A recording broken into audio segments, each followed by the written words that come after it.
What is going on, everybody? We are back today to talk about another horror film, and in particular, another Italian horror film. I just recently talked about the Lucio Fulci film, The Beyond, and that got me excited to watch some more Italian horror. And the Italian horror film I'm going to be talking about today is actually on my shirt here. This is actually a film that had Dario Argento attached onto it.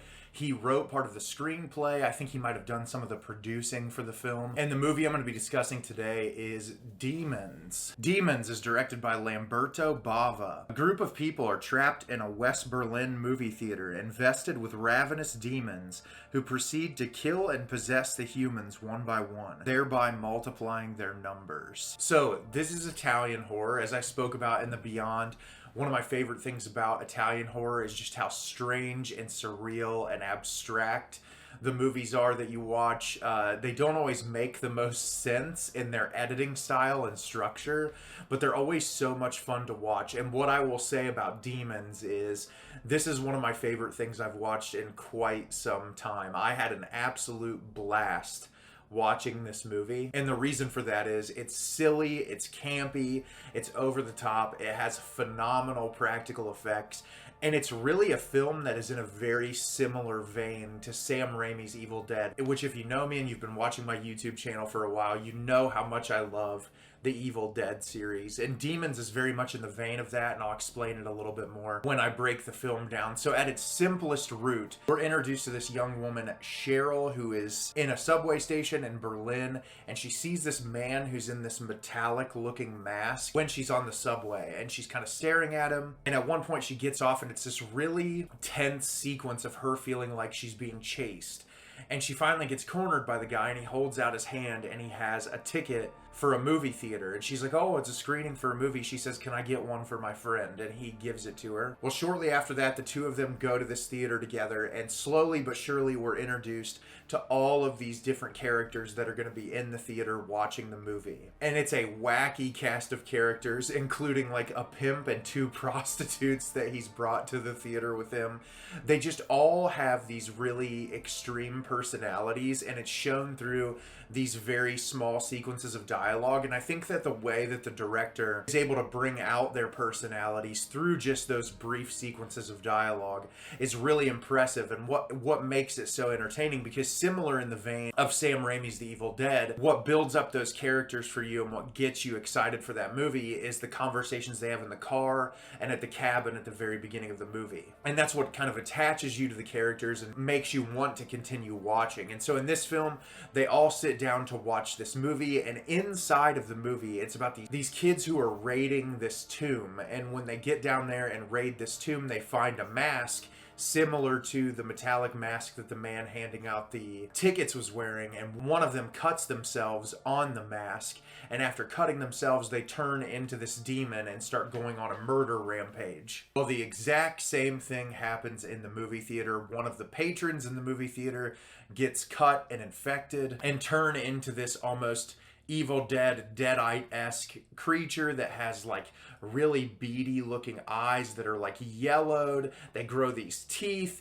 They all have kind of distinct personalities. When they're really far away, their eyes like glow, and they're on this rampage to turn everyone into these demons or these creatures. And so the plot of the film is relatively thin narratively. You get this group of people, you get this lore surrounding this mask sort of that's in this movie. You have to ask yourself how much of that's real and how much of it's fake. Despite how thin the film is narratively, it's non-stop action-packed entertainment that's in your face and so engaging and fun. What I loved about this movie is that it never takes itself too seriously, and I think that's my favorite thing about a lot of 70s and 80s horror films, is the ones that didn't take themselves too seriously, and that you can tell that everyone on the cast and crew was just having an amazing time making these movies. And what I like about it is, even though tonally in moments it's really goofy and over the top, it's also incredibly horrifying in moments, and it's really genuinely scary. And the director, Bava, does a really phenomenal job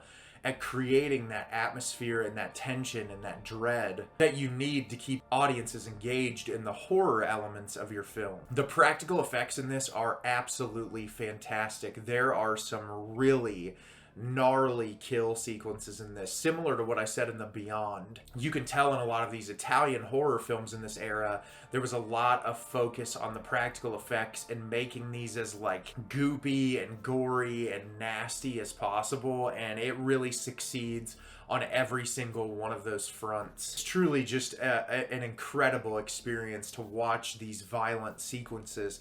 I really like the transformation sequences when someone gets cut or turned by one of the demons. They get this like pus ball on their face that like explodes, and they slowly start to transform, and it's just really horrifying and disturbing to look at. And I really love the attention to detail in those transformation sequences.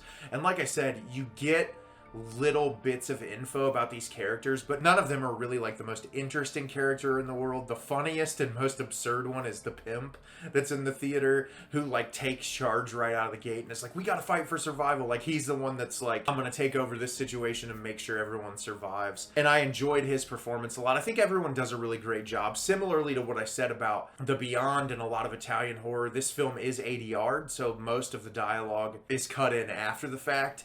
And so sometimes with characters, the mouth movement doesn't match up to the dialogue. And for some people that haven't watched a lot of Italian horror films, that could be an issue for them. But I find myself being very charmed by it. I think there's an element to that that adds a level of charm to the movie that's just unlike anything else that you could possibly watch. And like I said, this movie, it's just edge of your seat entertainment from start to finish. The soundtrack to this thing is absolutely fantastic. It's a perfect accompaniment to this type of film. It keeps you engaged, it keeps you entertained from the very start. And if you're looking for a really fun, over-the-top, violent horror movie for your October, Demons is 100% worth checking out. So have you seen Demons? Do you love it? Do you hate it? Leave me a comment down below and let me know what you thought. I thought this movie was absolutely fantastic. I enjoyed every second of it. I think that it is one of the most entertaining movies of this era, and I can't wait to visit it again soon. As always, if you can like the video and subscribe to the channel, helps me out a lot and lets me know the type of content you're looking for. I'm always putting out new material and look forward to getting more out for you in the near future. As always, everyone, thank you so much for watching and have a great rest of your day.